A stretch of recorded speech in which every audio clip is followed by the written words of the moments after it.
Hello बच्चों, कैसे हो आप सब। एक बार फिर से आप सभी का स्वागत है बिहार सरकार के मेरा दूरदर्शन मेरा विद्यालय कार्यक्रम में। बच्चों, मैं उम्मीद करता हूं कि आपको जो आपके घर पर विद्यालय का अनुभव मिल रहा है, आप उसे बहुत एंजॉय कर रहे होंगे और एंजॉयमेंट के साथ साथ आपकी पढ़ाई भी हो रही होगी। याद रहे बच्चों कि आप सभी को एपिसोड देखने के बाद अपने पाठ्य पुस्तक से इस पाठ को जरूर पढ़ लेना होता है, ताकि आपका कॉन्सेप्ट पूरा क्लियर हो जाए और आपके किताब में दिए गए सभी सवालों को भी बना लेना होता है। तो अपना कॉपी और कलम ले लीजिए बच्चों और हो जाइए तैयार। हम शुरू करते हैं आज का एपिसोड। नमस्कार दोस्तों, आइए शुरू करते हैं गणित का आज का पाठ, जिसका नाम है सरल रेखाएं। इसी को हम अंग्रेजी में स्ट्रेट लाइंस के नाम से जानते हैं। तो चलिए बच्चों, आगे बढ़ते हैं और देखते हैं कि आज हम क्या पढ़ेंगे। रेखा की ढाल यानी स्लोप ऑफ अ लाइन। आगे बढ़े तो देखा हमने पहला विषय, रेखा की ढाल जब उस पर दो बिंदु दिए हुए हों। मान लीजिए कि एक रेखा जो कि ऊर्ध्वाधर है यानी नॉन वर्टिकल है, एल से दर्शाई जा रही है, जैसा कि बच्चों आप आकृति में देख सकते हैं। इसका झुकाव जो है एक्स अक्ष के साथ थीटा है और इस पर दो बिंदु P तथा Q, जहां पर P के निर्देशांक x1, y1 है और Q के निर्देशांक x2, y2 है। आगे बढ़े तो हमने ये जाना कि x1 जो है बच्चों वो x2 के बराबर नहीं हो सकता। ऐसा क्यों? क्योंकि फिर जो रेखा x अक्ष पर लंब हो जाएगी उसकी ढाल परिभाषित नहीं होगी। उसके बाद यदि मैं देखूं x अक्ष पर QR तथा QR पर PM जो है वो लंब है। आगे बढ़े तो हमने जाना कि ये दो दशाओं में परिभाषित होगा। पहली दशा जो है वो ये है कि जब थीटा एक न्यून कोण है। आकृति में कोण MP थीटा, ये जो है MPQ, उसका मान थीटा है। और आगे बढ़े तो हमने देखा कि इसलिए रेखा L जो है उसकी ढाल यानी M जो है वो हो जाएगी बराबर tan थीटा की। परंतु त्रिभुज MPQ में tan थीटा बराबर होगा MQ बटे MP के। आगे हमने जाना तो ये कुछ इस प्रकार परिभाषित होगा y2 माइनस y1 बटे x2 माइनस x1। ऐसा क्यों बच्चों? क्योंकि आप अगर इसकी लंबाई ज्ञात करना चाहेंगे MQ की, तो ये जो y1 तक का अंतःखंड प्राप्त है और y2 तक का अंतःखंड प्राप्त है, यदि y2 में से y1 को घटा दिया जाए तो आपको प्राप्त हो जाएगा MQ का मान। ठीक उसी प्रकार यदि आप x2 में से x1 को घटा दें तो आपको प्राप्त हो जाएगा MP का मान। M का मान जो है वो tan थीटा देखा हमने, ये था हमारा समीकरण 1। और हमें फिर बाद में ज्ञात हुआ कि tan थीटा निकालने के लिए जो हम कर रहे हैं MQ बटा MP, उसका मान है y2 माइनस y1 बटा x2 माइनस x1, जो कि समीकरण 2 है। इनको जब हम तुलना करेंगे, क्यों? क्योंकि m tan थीटा के बराबर है और tan थीटा जो है वो इस संबंध के बराबर है, तो m जो है वो बराबर हो जाएगा y2 माइनस y1 बटा x2 माइनस x1 के। आगे बढ़े तो हमने देखी दूसरी दशा, जब थीटा एक अधिक कोण है। आकृति में कोण MPQ जो है वो 180 डिग्री माइनस थीटा है, इसलिए थीटा को जो है वो मैं 180 डिग्री माइनस कोण MPQ लिख सकती हूँ। अब रेखा की ढाल जो M है वो tan थीटा के बराबर है और थीटा का मान मैंने यहाँ पे लिख दिया 180 डिग्री माइनस कोण MPQ, जिसको आगे हल किया तो ये कैसे हो जाएगा बच्चों? आपने पढ़ा होगा जब 4/4 दिए होते हैं और आप 180 डिग्री में से कुछ घटा रहे हैं, यानी आप एक दूसरे चतुर्थांश में जा रहे हैं, वहां पर जो tan का चिन्ह होता है वो ऋणात्मक चिन्ह होता है, तो ये हो गया माइनस tan कोण MPQ, जिसको हम माइनस MQ बटे MP लिख सकते हैं, यानी माइनस y2 माइनस y1 बटा x1 माइनस x2 लिख सकते हैं, जिसको यदि मैं हल करूं तो y2 माइनस y1 और x2 माइनस x1 के रूप में लिखा जा सकता है। फलतः दोनों दशाओं में बिंदु x1, y1 और x2, y2 से जाने वाली रेखा की जो ढाल है M, वो बराबर है y2 माइनस y1 बटा x2 माइनस x1 की। इसी के साथ देखते हैं बच्चों एक उदाहरण। उस रेखा की ढाल ज्ञात कीजिए जो बिंदु 3, -2 और -1, 4 बिंदुओं से होकर जाती है। तो आपके सामने दो निर्देशांक दे दिए हैं, दो बिंदुओं के निर्देशांक दे रखे हैं। इससे जाने वाली रेखा की हमें ढाल ज्ञात करनी है। ढाल कैसे ज्ञात होगी बच्चों? y2 यानी 4 माइनस y1 यानी -2, फिर x2 यानी -1 माइनस x1 यानी 3, जिसको यदि मैं हल करूं तो आता है 6 बटा -4, जो कि हम लिख सकते हैं -3/2। आगे बढ़े तो हमने देखा अगला विषय दो रेखाओं की समांतर और परस्पर लंब होने का प्रतिबंध। यदि L1 और L2 दो समांतर रेखाएं हैं तब उनके झुकाव जो होते हैं वो समान होते हैं। यानी यदि अल्फा बराबर हो जाता है बीटा के तो tan अल्फा जो है वो बराबर हो जाएगा tan बीटा के। क्यों? क्योंकि कहा रेखाएं समांतर हैं तो झुकाव समान है। झुकाव समान है मतलब अल्फा और बीटा बराबर है। और यदि कोण बराबर हैं तो उसके आगे आप कोई भी त्रिकोणमितीय फलन लगा लीजिए, मान बराबर आता है। इसलिए हमें पता है कि ढाल परिभाषित है tan थीटा के रूप में। तो यहाँ पर m1 और m2 जो है वो आपस में बराबर हो गए, जहाँ पर m1 का मान tan अल्फा है और m2 का मान tan बीटा है, अर्थात उनके ढाल जो है वो आपस में बराबर है। आगे बढ़े तो हमने देखा इसका विलोम सत्य है कि नहीं है। कहा गया है यदि दो रेखाएं L1 और L2 इनके ढाल बराबर हैं, यानी m1 बराबर है m2 के, तो tan अल्फा बराबर हो जाएगा tan बीटा के। कैसे? उन रेखाओं के ढाल बराबर हैं तो जिस कोण पर वो झुके हुए हैं या जो भी उनका झुकाव है उससे संबंधित त्रिकोणमितीय फलन आपस में बराबर हो जाएंगे। और यदि ये हो जाए तो कोण आपस में बराबर हो जाएंगे। अगर tan अल्फा tan बीटा के बराबर है तो अल्फा बीटा के बराबर हुआ, और झुकाव समान है तो रेखाएं जो है वह समांतर हुई। अब दूसरी स्थिति है यदि रेखाएं L1 और L2 परस्पर लंब हैं तब अल्फा प्लस 90 डिग्री बराबर होता है बीटा के, तो tan बीटा बराबर होता है tan अल्फा प्लस 90 डिग्री, जो कि हो जाएगा माइनस cot अल्फा। ऐसा कैसे हुआ बच्चों? 90 डिग्री में आप यदि कुछ भी जोड़ेंगे तो वो जो है वो दूसरे चतुर्थांश में चला जाता है, जहां पर इसमें ऋणात्मक चिन्ह आएगा। और साथ ही साथ 90 डिग्री या 270 डिग्री के आसपास उसमें से यदि आप कुछ जोड़ें या घटाएं तो त्रिकोणमितीय फलन जो है वो आपस में बदल जाते हैं। साइन की जगह कॉस हो जाता है, सेक की जगह कोसेक हो जाता है और टैन की जगह कॉट हो जाता है। अब कॉट अल्फा जो है वो 1/tan अल्फा होता है, तो ये होता है -1/tan अल्फा, अर्थात m2 बराबर -1/m1। अब m1 को यदि मैं दाएं पक्ष से वाम पक्ष में ले जाऊं तो ये m1 m2 के साथ गुना हो जाएगा और बराबर हो जाएगा -1 के। अतः दो रेखाएं L1 और L2 परस्पर लंब होती हैं यदि और केवल यदि उनकी ढाल परस्पर ऋणात्मक व्युत्क्रम है। आगे बढ़े तो हमने देखा इसी पर आधारित एक उदाहरण। दो बिंदु दे रखे हैं -2,6 और 4,8। इन बिंदुओं को मिलाने वाली रेखा और एक दूसरी रेखा बनेगी 8,12 और x,24 बिंदुओं को मिलाने से। कहा गया है ये दोनों रेखाएं जो है वो परस्पर लंब हैं, तो हमें x का मान ज्ञात करना है। -2,6 और 4,8 बिंदुओं से जाने वाली रेखा की ढाल यदि मैं ज्ञात करूं सूत्र का उपयोग करके, तो y2 - y1 यानी 8 - 6, फिर x2 - x1 यानी 4 - -2, तो मुझे प्राप्त होता है 2/6, जो कि होता है 1/3। आगे बढ़े तो जो दो बिंदु और दे रखे हैं 8,12 और x,24, इन बिंदुओं से जाने वाली रेखा की ढाल यदि ज्ञात करना चाहूं तो सूत्र का उपयोग करते हुए y2 - y1 यानी 24 - 12 और x2 - x1 यानी x - 8।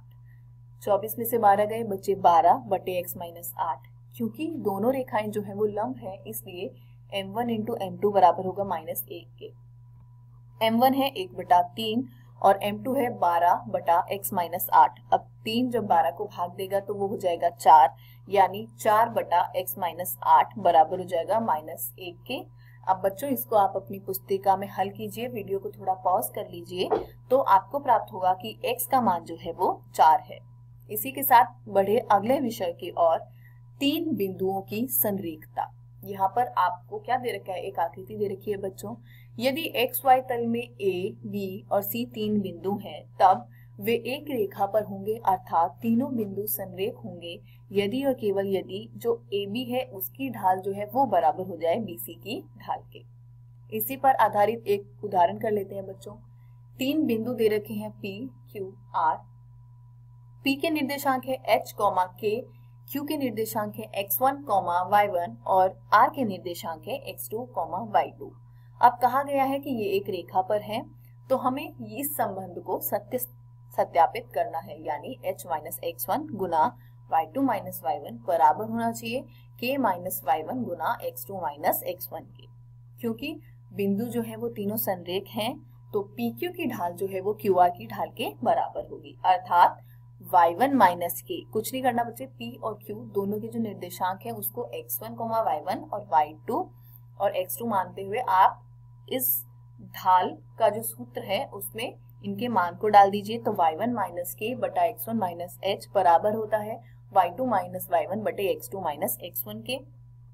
कुछ नहीं किया बच्चों, दोनों और आप देखेंगे सीधे हाथ पे, यानी जो दायां पक्ष है उसमें समीकरण वैसा का वैसा है, बाएं पक्ष में कुछ नहीं किया, k माइनस y1 कर दिया है और h माइनस x1 कर दिया है, यानी दोनों ऊपर अंश तथा हर में माइनस से गुना कर दिया है।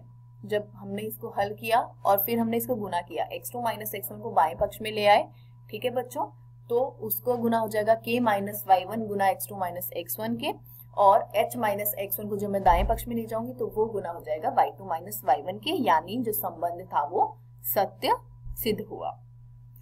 तो इसी के साथ बच्चों आज का ये अध्याय समाप्त होता है। आशा करती हूँ आपको समझ आया होगा। आज हमने क्या पढ़ा? आज हमने पढ़ा रेखा की ढाल, जिसमें हमने देखे दो रेखाएं लंब कब होती हैं परस्पर, दो रेखाएं समांतर हो तो उनकी ढाल पर क्या फर्क पड़ता है, तथा तीन बिंदुओं की संरेखता। घर जाइए बच्चों, प्रश्नावली में दिए गए प्रश्नों का निरंतर अभ्यास कीजिए। किसी भी प्रकार के संदेह एवं सहायता के लिए हम हमेशा उपलब्ध हैं। धन्यवाद। नमस्कार दोस्तों, आज हम जीव विज्ञान का एक नया पाठ पढ़ेंगे जिसका नाम है पादप में सांस। अब हम इसका पहला भाग पढ़ेंगे। इस वीडियो में हम पढ़ेंगे परिचय, क्या पादप सांस लेते हैं, ग्लाइकोलिसिस। परिचय, सभी जीवधारियों को अपने दैनिक जीवन में अवशोषण, परिवहन, गति, प्रजनन जैसे कार्य करने हेतु और यहाँ तक कि सांस लेने हेतु भी ऊर्जा की आवश्यकता होती है। जीवन विधि के लिए आवश्यक सभी ऊर्जा कुछ वृहद अणुओं के ऑक्सीकरण से प्राप्त होती है, जिसे खाद्य पदार्थ कहते हैं। केवल हरे पादप व नील हरित जीवाणु अपना भोजन स्वयं बना सकते हैं। ये प्रकाश संश्लेषण विधि द्वारा प्रकाशीय ऊर्जा को रासायनिक ऊर्जा में परिवर्तित कर कार्बोहाइड्रेट, ग्लूकोज, सुक्रोज व स्टार्च के रूप में संचित करते हैं। हमें यह याद रखना चाहिए कि हरे पादप में भी सभी कोशिकाओं, ऊतकों, अंगों में प्रकाश संश्लेषण नहीं होता है। केवल वे कोशिकाएं जिनमें क्लोरोप्लास्ट होता है वे ही प्रकाश संश्लेषण करती है। चूंकि हरे पादप में सभी अंग, ऊतक व कोशिकाएं हरी नहीं होती, इसलिए इनमें ऑक्सीकरण के लिए खाद्य पदार्थ की आवश्यकता होती है। इसलिए खाद्य पदार्थ का अहरित भागों में परिवहन होता है। प्राणी परपोषित होते हैं, इसलिए वे अपना भोजन पादपों से परोक्ष या अपरोक्ष रूप में प्राप्त करते हैं। मृत जीवी जैसे कवक मृत या सड़े गले पदार्थों पर निर्भर करते हैं। इस अध्याय में कोशिकीय सांस अथवा कोशिका में खाद्य पदार्थों के टूटने से निकलने वाली ऊर्जा की क्रियाविधि तथा एटीपी के संश्लेषण को समझाया गया। निस्संदेह प्रकाश संश्लेषण क्लोरोप्लास्ट में संपन्न होता है, जबकि ऊर्जा प्राप्त करने के लिए कॉम्प्लेक्स अणुओं का विघटन से कोशिका द्रव्य तथा माइटोकॉन्ड्रिया में होता है, वह भी केवल यूकेरियोट में। जबकि कोशिकाओं में कॉम्प्लेक्स अणुओं के कार्बन कार्बन अबंध के ऑक्सीकरण होने पर पर्याप्त मात्रा में ऊर्जा का मुक्त होना सांस कहलाता है। इस प्रक्रिया में जिस यौगिक का ऑक्सीकरण होता है उसे श्वसनी क्रियाधार कहते हैं। प्राय कार्बोहाइड्रेट के ऑक्सीकरण से ऊर्जा मुक्त होती है, किंतु कुछ पादपों में विशेष परिस्थितियों में प्रोटीन, वसा तथा यहाँ तक कि कार्बन अम्ल भी श्वसनी क्रियाधार के रूप में प्रयोग में आ सकते हैं। कोशिका के अंदर ऑक्सीकरण के दौरान श्वसनी क्रियाधार में स्थित संपूर्ण ऊर्जा कोशिका में एक साथ मुक्त नहीं होती है। यह एंजाइम द्वारा नियंत्रित चरणबद्ध धीमी अभिक्रियाओं के रूप में मुक्त होती है, जो रासायनिक ऊर्जा एटीपी के रूप में एकत्रित हो जाती है। यहाँ यह समझ लेना आवश्यक है कि सांस में ऑक्सीकरण द्वारा निकलने वाली ऊर्जा सीधे उपयोग में नहीं आती या संभवतया नहीं भी हो सकती, किंतु यह एटीपी के संश्लेषण के उपयोग में आती है तथा इस ऊर्जा में जब भी तथा जहाँ भी आवश्यकता होती है ये टूट जाती है। इस कारण से एटीपी कोशिका के लिए ऊर्जा मुद्रा का कार्य करती है। एटीपी में संचित ऊर्जा जीवधारियों की विभिन्न ऊर्जा आवश्यक प्रक्रियाओं में उपयोग में आती है। सांस के दौरान निर्मित कार्बनिक पदार्थ कोशिका में दूसरे अणुओं के संश्लेषण के लिए पूर्वगामी के रूप में काम आते हैं। एटीपी कुछ इस प्रकार का दिखता है। क्या पादप सांस लेते हैं? पादपों में सांस हेतु ऑक्सीजन की आवश्यकता होती है और वे कार्बन डाइऑक्साइड को मुक्त करते हैं। इस कारण से पादपों में ऐसी व्यवस्था है जिससे ऑक्सीजन की उपलब्धता सुनिश्चित होती है। पादपों में प्राणियों की तरह गैसीय आदान प्रदान हेतु विशिष्ट अंग नहीं होते, बल्कि उनमें इस उद्देश्य हेतु रंध्र व वात रंध्र मिलते हैं। पौधे बिना श्वसन अंग के कैसे श्वसन करते हैं, इसके कई कारण हो सकते हैं। प्रथम कारण यह है कि पादपों का प्रत्येक भाग अपनी गैसीय आदान प्रदान की आवश्यकता का ध्यान रखता है। पादपों में एक भाग से दूसरे भाग में गैसों का परिवहन बहुत कम होता है। दूसरा कारण यह है कि पादपों में गैसों के आदान प्रदान की बहुत अधिक मांग नहीं होती। मूल, तना व पत्ती में श्वसन जंतुओं की अपेक्षा बहुत ही कम धीमी से होती है। केवल प्रकाश संश्लेषण के दौरान गैसों का अत्यधिक आदान प्रदान होता है तथा प्रत्येक पत्ती पूर्णतया इस प्रकार से अनुकूलित होता है कि इस अवधि के दौरान अपनी आवश्यकता का ध्यान रखती है। जब कोशिका श्वसन करती है, ऑक्सीजन की उपलब्धता की कोई समस्या नहीं होती है, क्योंकि कोशिका में प्रकाश संश्लेषण के दौरान ऑक्सीजन निकलती है। तृतीय कारण यह है कि बड़े स्थूल पादपों में गैसें अधिक दूरी तक विसरित नहीं होती। पादपों में प्रत्येक सजीव कोशिका पादपों की सतह के बिल्कुल पास स्थित होती है। यह पत्ती के लिए सत्य कथन है। तना में सजीव कोशिकाएं छाल व छाल के नीचे पतली सतह के रूप में व्यवस्थित होती है। इनमें भी छिद्र होते हैं जिन्हें वातरंध्र कहते हैं। भीतर की कोशिकाएं मृत होती है तथा यांत्रिक सहायता प्रदान करती है।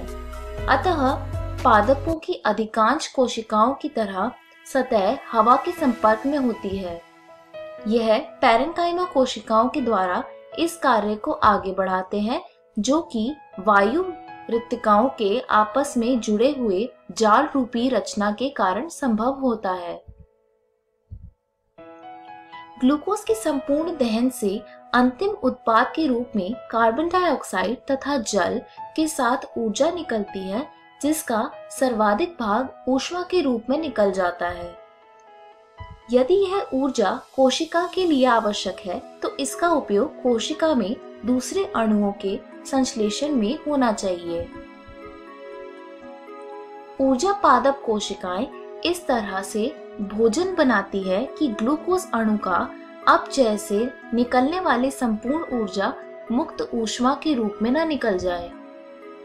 मुख्य बात यह है कि ग्लूकोज का ऑक्सीकरण एक चरण में न होकर छोटे छोटे अनेक चरणों में होता है, जिनमें कुछ चरण इतने बड़े होते हैं कि इनसे निकलने वाली पर्याप्त ऊर्जा एटीपी के संश्लेषण में उपयोग में आ जाता है।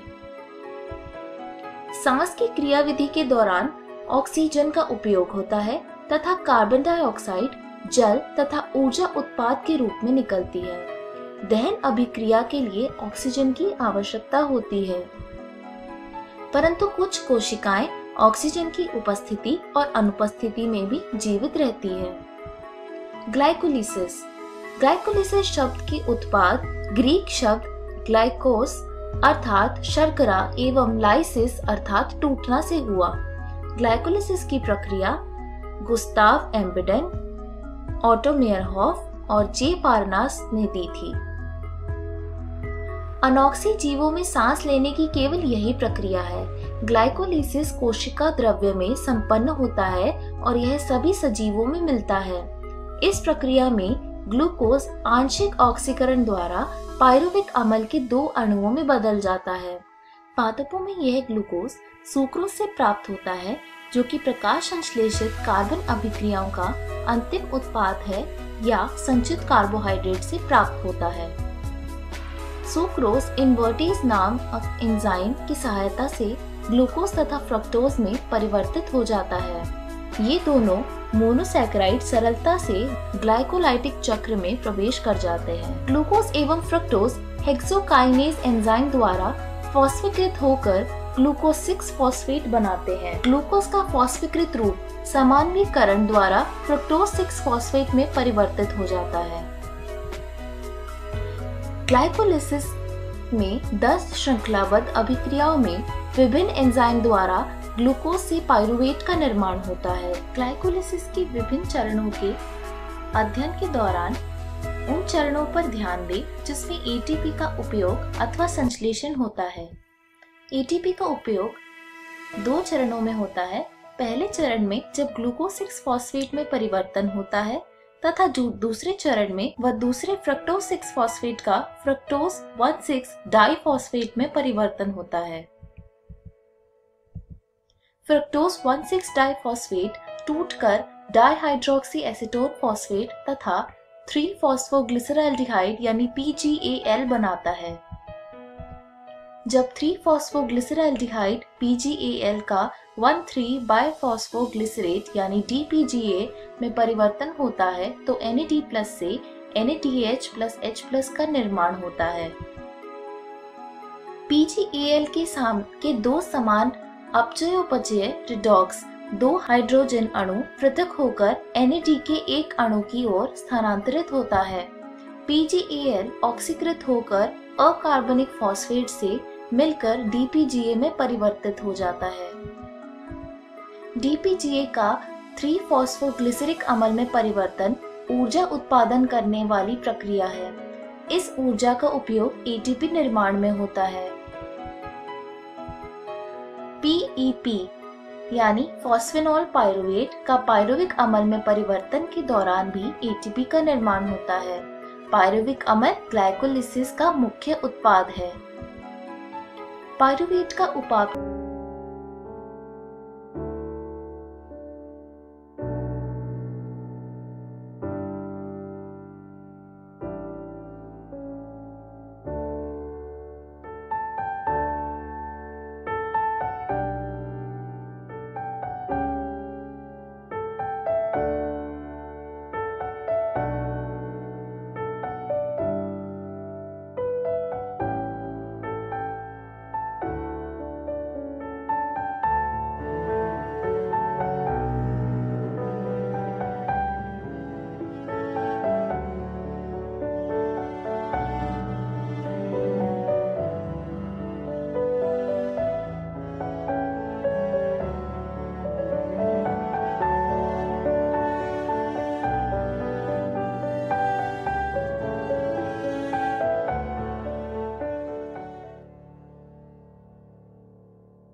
नमस्कार दोस्तों, आज हम अध्याय समाकलन का भाग 11 पढ़ने वाले हैं। हमने हमारी पिछली वीडियो में पढ़ा था प्रतिस्थापन द्वारा निश्चित समाकलनों का मान ज्ञात करना। आइए देखते हैं कि आज के इस वीडियो में हम क्या पढ़ेंगे। तो दोस्तों, आज के इस वीडियो में हम पढ़ेंगे निश्चित समाकलनों के कुछ गुणधर्म अर्थात some properties of definite integrals. तो चलिए आगे बढ़ते हैं और शुरू करते हैं हम हमारा आज का भाग। दोस्तों, आज जो भी हम निश्चित समाकलनों के गुणधर्म जानेंगे वो हमें निश्चित समाकलनों का मान आसानी से ज्ञात करने में बहुत ही सहायक होगा। आइए एक एक करके देखते हैं उन गुणधर्म को। हमारा पहला गुणधर्म है समाकलन f(x) dx, जहाँ उसकी सीमा होगी x की a से लेकर b तक, उसे हम लिख सकते हैं बराबर समाकलन ft dt के, जहाँ t की सीमा होगी a से लेकर b तक।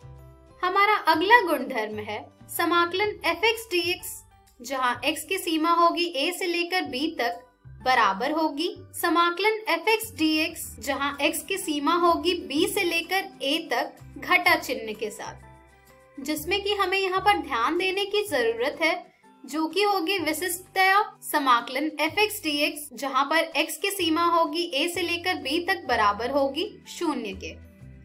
हमारा अगला गुणधर्म है समाकलन f(x) dx, जहाँ x की सीमा होगी a से लेकर b तक बराबर होगी समाकलन f(x) dx के, जहाँ x की सीमा होगी a से लेकर c तक, योग समाकलन f(x) dx, जहाँ x की सीमा होगी c से लेकर b तक। और यहाँ पर हमें ध्यान देने की आवश्यकता होगी कि a, b और c तीनों ही वास्तविक संख्याएं होंगी।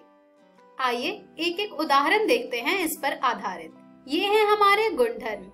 हमारे पहले गुणधर्म का जो उदाहरण हमने लिया है वो है समाकलन 2 गुने x की घात 3 dx, जहाँ x की सीमा है 1 से लेकर 3 तक। इसे हम किसी अन्य रूप में परिवर्तित करके लिख सकते हैं समाकलन 2 गुने t की घात 3 dt, जहाँ t की ऊपरी सीमा होगी 3 और निम्न सीमा होगी 1।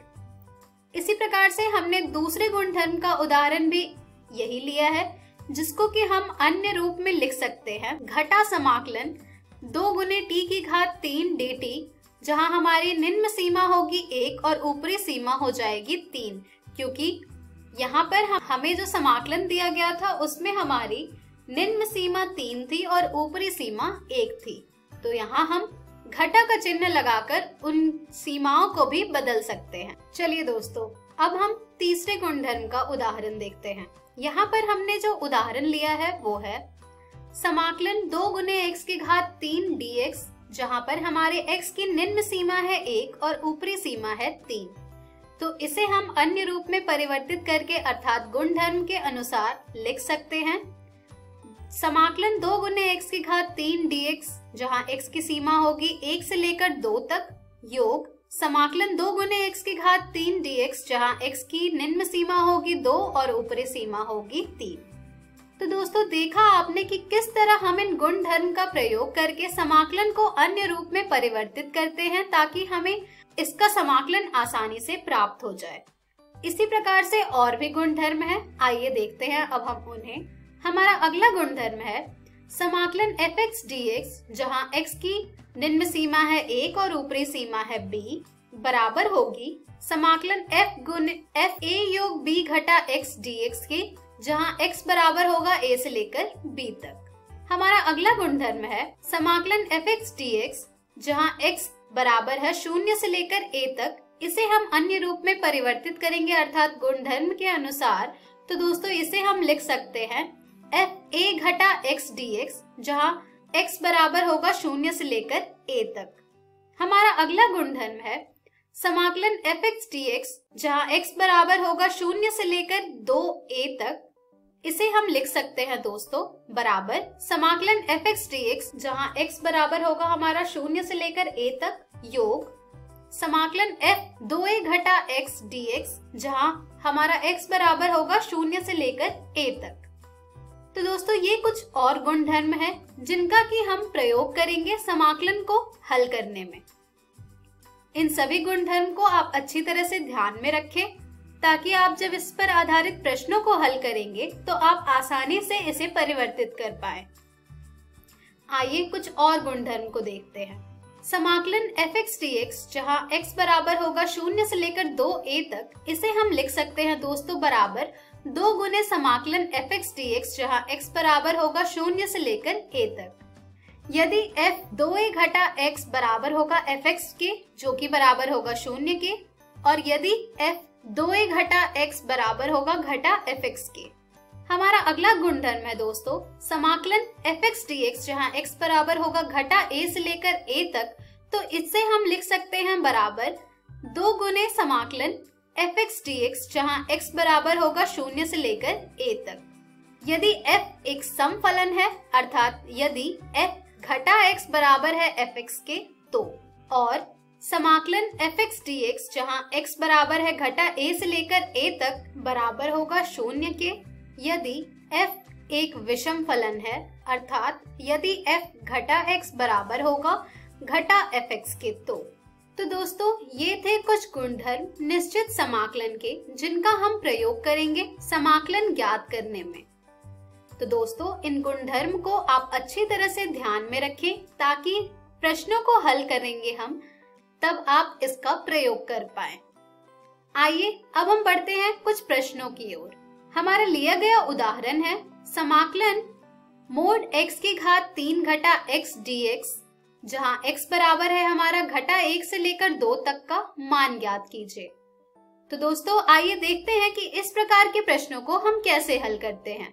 तो दोस्तों जैसा कि आप सब जानते हैं, यदि हमारा प्रश्न मोड का होता है तो हम वहाँ पर सबसे पहले जो कार्य करते हैं वो है कि देखते हैं हम कि उस सीमा के बीच में कहां से कहां तक में हमारे x का मान 0 से अधिक है और 0 से कम है। तो आइए ज्ञात करते हैं x की घात 3 घटा x का मान। तो दोस्तों यहाँ पर हम x की घात 3 घटा x का मान ज्ञात करेंगे अंतराल घटा 1, 0, 0, 1, 1, 2 पर। इन 3 अंतराल में हम x की घात 3 घटा x का मान ज्ञात करेंगे कि वो 0 से बड़ा है या छोटा है। आइए देखते हैं इन तीनों जगहों पर, इन तीनों अंतराल पर जब हम मान प्राप्त करेंगे x का, तो यहाँ पर हमें प्राप्त होगा अंतराल घटा 1, 0 के बीच में कि x की घात 3 घटा x बड़ी और बराबर हो सकती है 0 के। अंतराल 0,1 में हमें प्राप्त हो रहा है कि x की घात 3 घटा x छोटी होगी या बराबर होगी 0 के। और अंतराल 1,2 में हमें प्राप्त हो रहा है कि x की घात 3 घटा x बड़ी और बराबर होगी 0 के। तो दोस्तों यहाँ पर हमने 3 अंतराल में x की घात 3 घटा x का मान प्राप्त किया कि वो 0 से बड़ी होगी या छोटी। आइए अब हम बढ़ते हैं कि इसे हम उपयोग में कैसे लाएंगे हमारे दिए गए प्रश्न को हल करने में। तो दोस्तों हमें जो हमारा प्रश्न दिया गया है उसे हम अब कुछ इस रूप में लिखेंगे। समाकलन x की घात 3 घटा x dx, जहाँ x की सीमा होगी घटा 1 से लेकर 0 तक, योग समाकलन घटा x की घात 3 घटा x dx, जहाँ x की सीमा होगी 0 से लेकर 1 तक, योग समाकलन x की घात 3 घटा x dx, जहाँ x की सीमा होगी 1 से लेकर 2 तक। तो दोस्तों देखा आपने कि किस तरह हम गुणधर्म का प्रयोग करके प्रश्नों को हल करते हैं, और यहाँ पर भी हमने हमारे दिए गए समाकलन को गुणधर्म का प्रयोग करके कुछ इस प्रकार से लिखा है। अब इस प्रश्न को हल करने में हमें बहुत ही आसानी होगी। यहाँ पर जो हमने x की घात 3 घटा x का जो चिन्ह लगाया है वो हमने प्राप्त किए गए अंतराल में उसके मान ज्ञात करके लिखा है। चलिए अब हम एक एक करके इन सभी को हल करते हैं। दोस्तों यहाँ पर जब हम इसे हल करेंगे तो वो कुछ इस प्रकार से हमें प्राप्त होगा। समाकलन x की घात 3 घटा x dx, जहाँ x की सीमा होगी घटा 1 से लेकर 0 तक, योग समाकलन x घटा x की घात 3 dx, जहाँ x की सीमा होगी 0 से लेकर 1 तक, योग समाकलन x की घात 3 घटा x dx, जहाँ x की सीमा होगी 1 से लेकर 2 तक।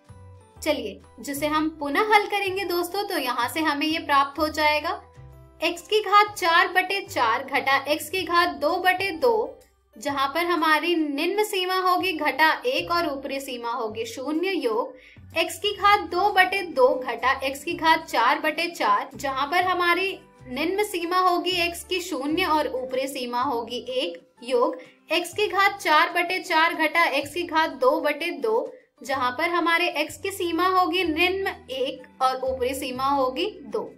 जिसे हम प्राय हल करेंगे दोस्तों तो यहाँ से हमें ये प्राप्त हो जाएगा घटा 1/4 घटा 1/2 योग 1/2 घटा 1/4 योग 4 घटा 2 घटा 1/4 घटा 1/2, जिसे हम और हल करेंगे दोस्तों तो यहाँ से हमें ये प्राप्त हो जाएगा घटा 1/4 योग 1/2 योग 1/2 घटा 1/4 योग 2 घटा 1/4 योग 1/2, जिसे हम और हल करेंगे दोस्तों तो यहाँ से हमें ये प्राप्त हो जाएगा 3/2 घटा 3/4 योग 2 अर्थात 11/4।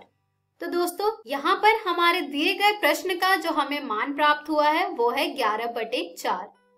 तो दोस्तों देखा आपने कि किस तरह से गुणधर्म का प्रयोग करके भी हम प्रश्नों को आसानी से हल कर पाते हैं।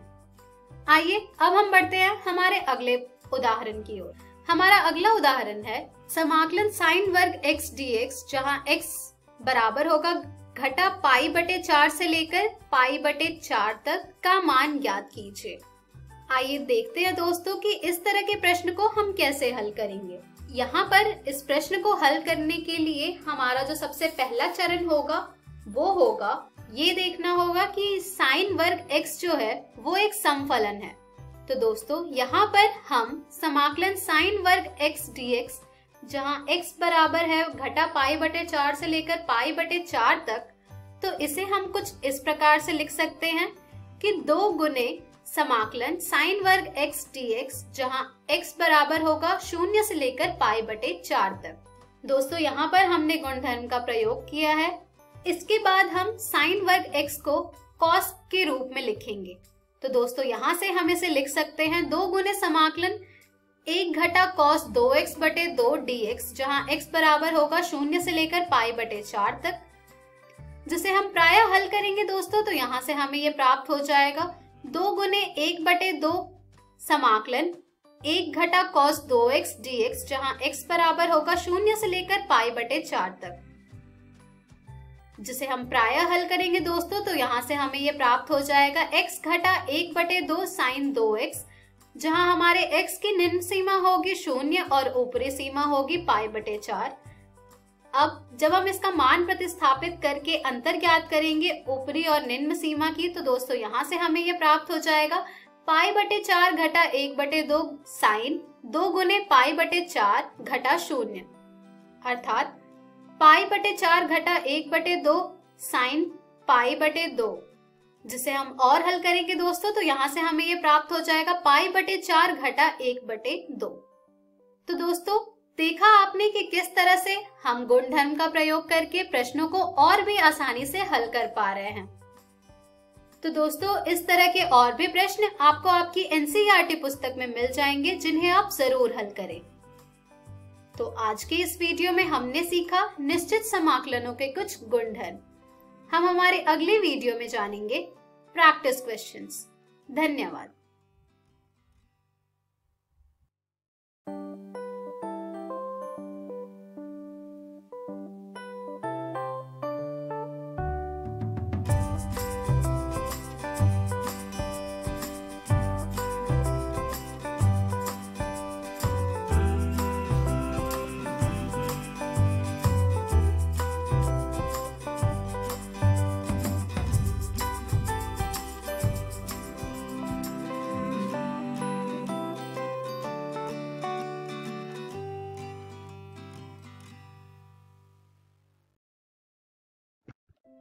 हेलो दोस्तों, आज की इस वीडियो में आप सभी का स्वागत है।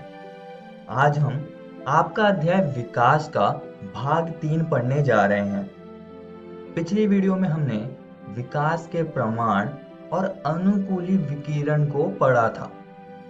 इस वीडियो में हम जैव विकास के बारे में पढ़ेंगे और जानेंगे कि ये क्या होता है। फिर हम बात करेंगे विकास की क्रियाविधि के बारे में और आखिरी में हम हार्डी-वेनबर्ग सिद्धांत को समझेंगे। तो चलिए जैव विकास से शुरू करते हैं और जानते हैं कि ये आखिरकार होता क्या है। जैव विकास को जनसंख्या में किसी भी आनुवंशिक परिवर्तन के रूप में परिभाषित किया गया है जो कई पीढ़ियों से विरासत में मिला है। अब दोस्तों हम लेमार्क के विकास का सिद्धांत समझ लेते हैं। ये जैव विकास पर आधारित है। और आप देख सकते हैं यह फोटो लेमार्क की है। ये सिद्धांत कहता है कि जीव रूपों का विकास अंगों के उपयोग एवं अनुपयोग के कारण हुआ। तो सरल भाषा में अगर मैं कहूँ तो ये सिद्धांत सीधे तरीके से कहता है कि जीवों के अंगों का उपयोग या अनुपयोग होने से जीव विकास करते हैं। इसीलिए इस सिद्धांत को हम अंग के उपयोग एवं अनुपयोग का सिद्धांत भी कहते हैं। जैसे कि दोस्तों मानव में अपेंडिक्स नाम का एक अंग होता है जो कि बड़ी आंत के केकम वाले भाग से जुड़ा होता है।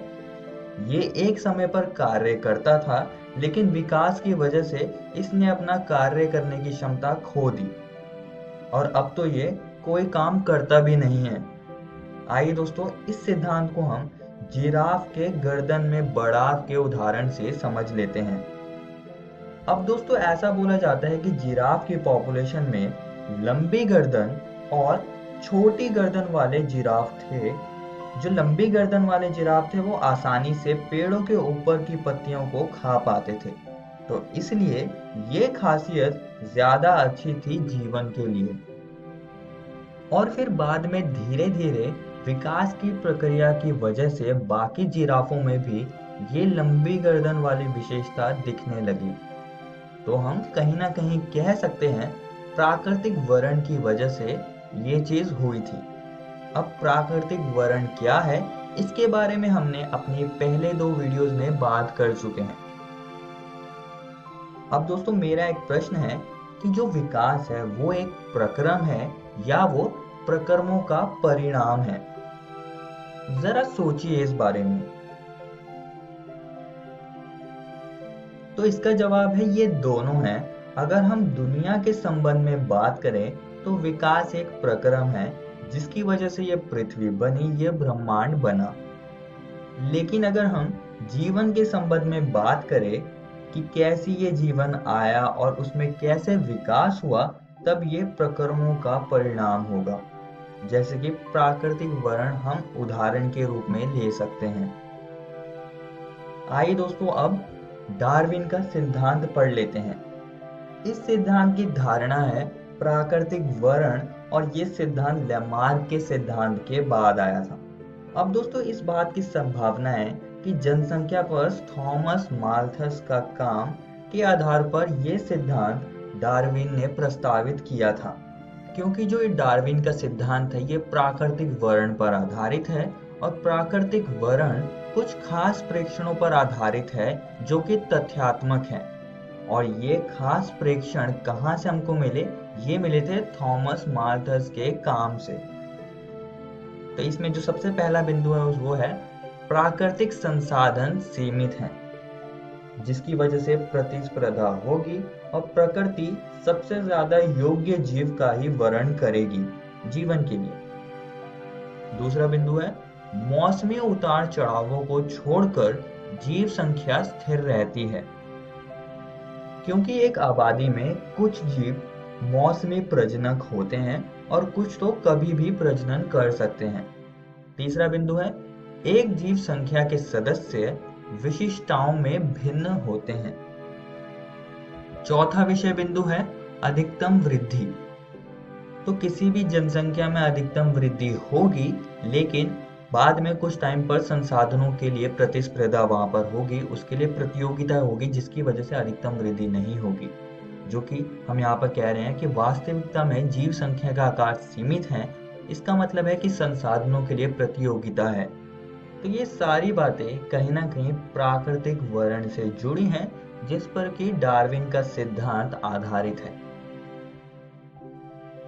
शार्बनी अवरोहण यानी कि ब्रांचिंग डेसेंट और प्राकृतिक वर्ण, जिसे हम अंग्रेजी में नेचुरल सिलेक्शन भी कहते हैं, विकास के डार्विनीवाद के 2 मुख्य संकल्पनाएं हैं।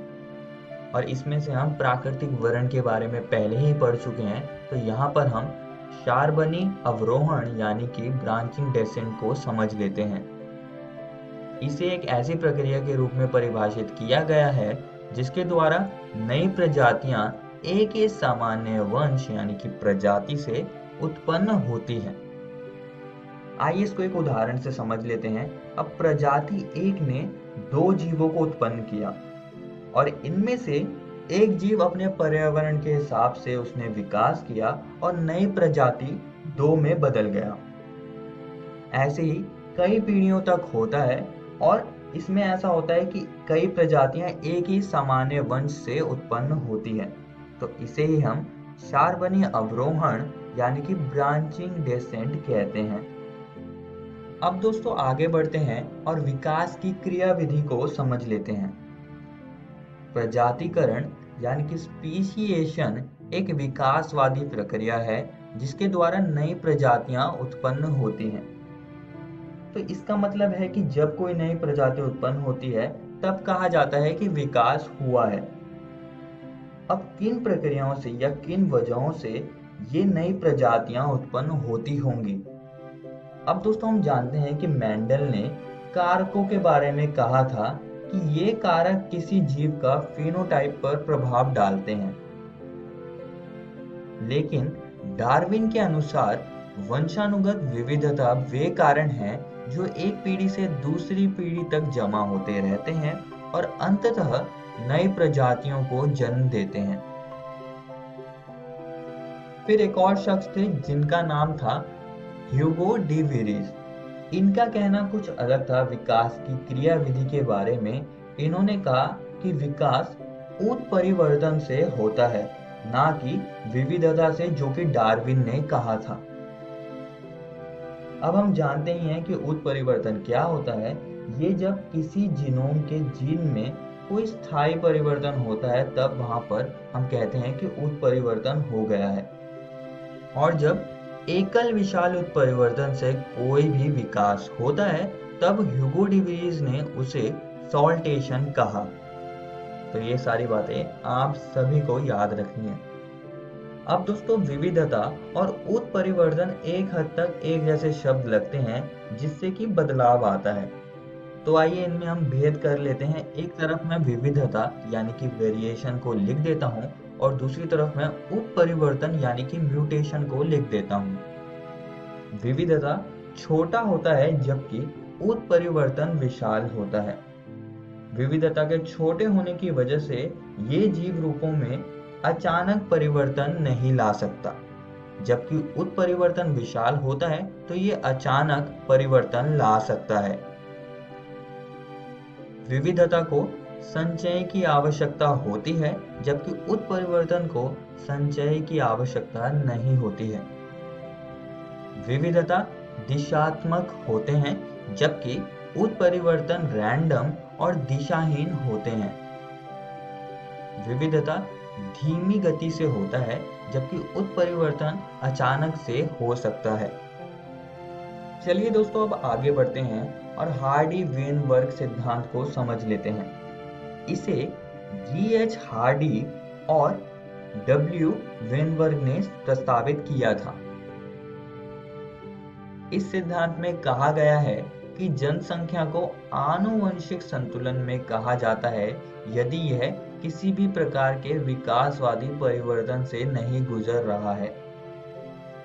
अब यह आनुवंशिक संतुलन क्या होता है, इसका क्या मतलब है, इसको हम जान लेते हैं।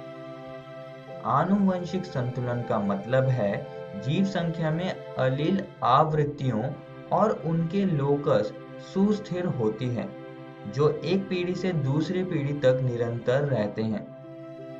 सरल भाषा में अगर मैं कहूं तो इस सिद्धांत में हमें दी गई जनसंख्या में विकासवादी परिवर्तन उसमें हो रहा है या नहीं हो रहा, इस बात का पता लगा सकते हैं हम। यह सिद्धांत कहता है कि जनसंख्या में अलील आवृत्तियां स्थिर हैं और पीढ़ी से पीढ़ी तक स्थिर हैं। तो ये पहला इसका बिंदु है। दूसरा बिंदु है जीन कोश सदा अपरिवर्तनीय रहते हैं, इसे आनुवंशिक संतुलन कहते हैं।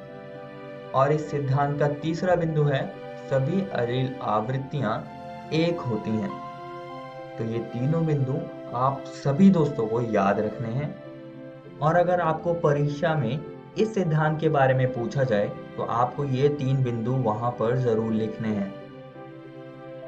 अब दोस्तों इन 3 बिंदुओं से हम कह सकते हैं कि जनसंख्या में अलील आवृत्ति स्थिर होती है और यही चीज ये सिद्धांत सरल भाषा में कह रहा है। और दोस्तों हार्डी और वेनबर्ग ने गणित से इस सिद्धांत को समझाया था। आइए अब इसको समझते हैं। अब दोस्तों व्यक्तिगत आवृत्तियों को हम पी क्यू लिख सकते हैं। द्विगुणित में पी और क्यू होगा। अब जो पी है यहाँ पर वो अलील बड़े ए की आवृत्ति को प्रतिनिधित्व उसका कर रहा है और जो क्यू है वो अलील छोटे ए की आवृत्ति का प्रतिनिधित्व कर रहा है। और अगर हम इसका क्रॉस करवाते हैं तो हमारे पास ये जीन पूल आएगा। तो हम कैपिटल ए की आवृत्ति को पी स्क्वायर लिख सकते हैं। ऐसे ही हम छोटा ए की आवृत्ति को क्यू स्क्वायर लिख सकते हैं और बड़ा ए छोटे ए की आवृत्ति को हम 2pq लिख सकते हैं। ठीक है दोस्तों, और हम जानते हैं कि ये सिद्धांत कहता है कि सभी अलील आवृत्तियां एक होती हैं। तो ये सारी अलील आवृत्तियों को हम जमा करके बराबर में एक लिख देंगे और यही हार्डी वेनबर्ग सिद्धांत है। और अगर आप थोड़ा ध्यान से देखें तो ये p plus q whole square का बायनोमियल एक्सपेंशन है। और ऐसे ही हम हार्डी वेनबर्ग सिद्धांत को गणित के रूप में समझा सकते हैं। आइए दोस्तों अब इस सिद्धांत का अर्थ समझ लेते हैं। जब आवृत्ति मापा जाता है, जब हम इस सिद्धांत से किसी जनसंख्या का आवृत्ति मापते हैं और अगर वो अपेक्षित मूल्यों से भिन्न होता है तब हम कह सकते हैं कि विकासवादी परिवर्तन हो रहा है। यही ये लाइन यहाँ पर कह रही है। दूसरा बिंदु है आनुवंशिक संतुलन में गड़बड़ी या हार्डी वेनबर्ग संतुलन, यानी जनसंख्या में अलील्स की आवृत्ति के परिवर्तन के बाद व्याख्या की जाएगी कि परिणाम स्वरूप विकास होगा। तो अगर आनुवंशिक संतुलन में कुछ गड़बड़ी आ रही है या हार्डी वेनबर्ग संतुलन में गड़बड़ी आ रही है तो हम कहेंगे कि विकास हो रहा है वहां पर, क्योंकि अलील्स की आवृत्ति बदलेगी, उनमें परिवर्तन हो रहा होगा। इस वीडियो में हमने जैव विकास के बारे में पढ़ा कि ये क्या होता है, फिर बाद में हमने विकास की क्रिया विधि समझी और आखिरी में हमने हार्डी वेनबर्ग सिद्धांत को समझा। और दोस्तों मैं आप सभी को एक और बात बताना चाहता हूँ कि ये सारे विषय बिंदु आज हमने आपकी एनसीईआरटी किताब के पढ़े हैं। आप इनको जरूर घर से किताब से पढ़कर आइएगा। अगली वीडियो में भी हम हार्डी वेनबर्ग सिद्धांत को जारी रखेंगे और इसकी कुछ और महत्वपूर्ण बातों पर चर्चा करेंगे। धन्यवाद।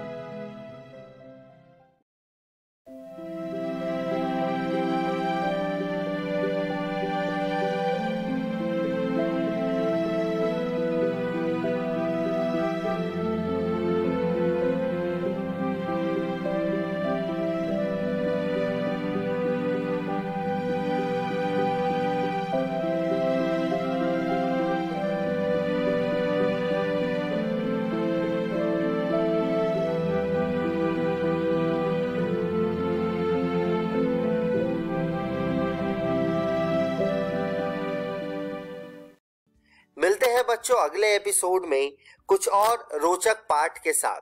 तब तक के लिए घर में रहिए, सुरक्षित रहिए और पढ़ते रहिए। बाय बाय बच्चों।